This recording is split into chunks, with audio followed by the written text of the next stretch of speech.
everybody, it's Brent, Central Arkansas. I'm going to give you an update on what's going on with my climate control greenhouse. This is going to be my new breeding room greenhouse. I've removed the upper parts of these. I've got of these fawn platforms. I've got 32 containers in here. I'm going to grow squash and tomatoes. Those are my tomatoes right there that are going to go in it. I've got the new top hat and drippers system that I added to the PVC watering system. They're teed off to each container. I'll show you that real quick. You can see down there. Now I don't have the styrofoam between each container. You have to control the algae, but that's coming. As a matter of fact, right now they're just dry run. That's just water being pumped from the distribution tank here. The first order of business is to fill up the storage tank. You can see under here we've got it plumbed, and the line going to the tank inside goes through the wall right there, and it comes through the wall there and goes to the float in here. Now we're going to let that one flow through the line and fill this up until the float stops it. And then we're going to pump just clean water, and we're going to, I call it charging. We're going to get all the buckets where they're wet, nice and damp, so even flow of nutrient. If the medium is wet, it wicks water everywhere much better. So that's what we're going to do.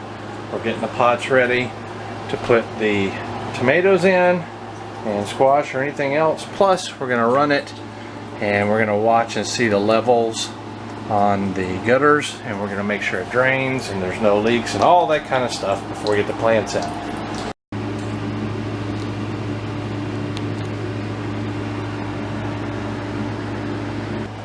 And we're going to get that going here in a few days, but we're going to let the plants mature a little bit. We're going to run it dry. I'm going to get the styrofoam in there. So that's what's going on with that. Now in the early afternoon, or excuse me, the early morning to about noon or 1, we get some sun here. It's about noon right now. As you can see, there's some sun over here. It's a little bit shaded over here. And so to supplement it in the afternoons for about a 6-hour period, I already had that LED and that one, but I bought another one there. And as you can see, it's angled, and it's angled to these two shelvings, and those shelvings were I just installed where the vanity used to be. That was leftover shelving material I had for the greenhouse, excuse me, the shed, as you can see across the wall over there. So that's what's going on in here. I've got an air conditioner.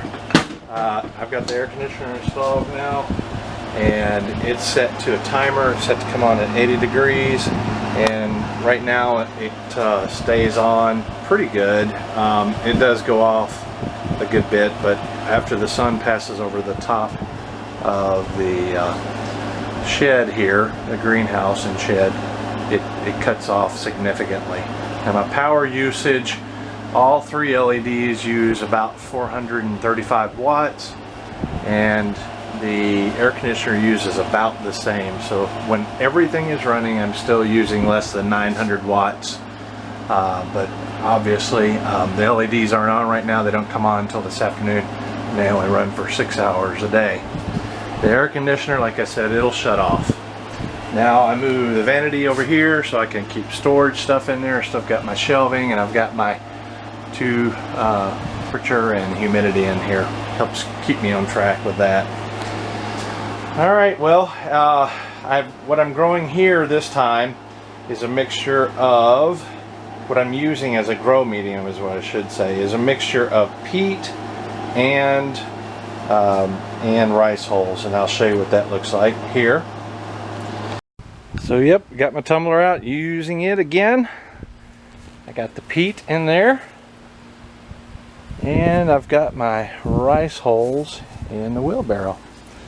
Just add them in with the shovel, turn this about 12 times after I secure it, and that's it, good to go, nice and mixed. In fact, I'm mixing some right now. And all I'm doing that for, the reason I'm doing that is so that people can know that you can do this system the fawn system or this type of flat platform and things other than rice holes. So that's pretty much it, guys. I've got the LEDs are on a timer. The pump is on a timer. I'll probably have it come on 3 or 4 times a day, where I'm not going to have it a continuous run thing. Like I said, the LEDs are on a timer. The air conditioner's on the thermostat, and everything seems to be working pretty good. Now up top, I took the lag bolts that I had used on the deck and I screwed them into the 2x4s, and I tied some older PVC, and that's where I'm going to string the tomatoes up single stem from the bottom here. The ones closer in will probably be squash. This is Brent, you guys. We'll see you later.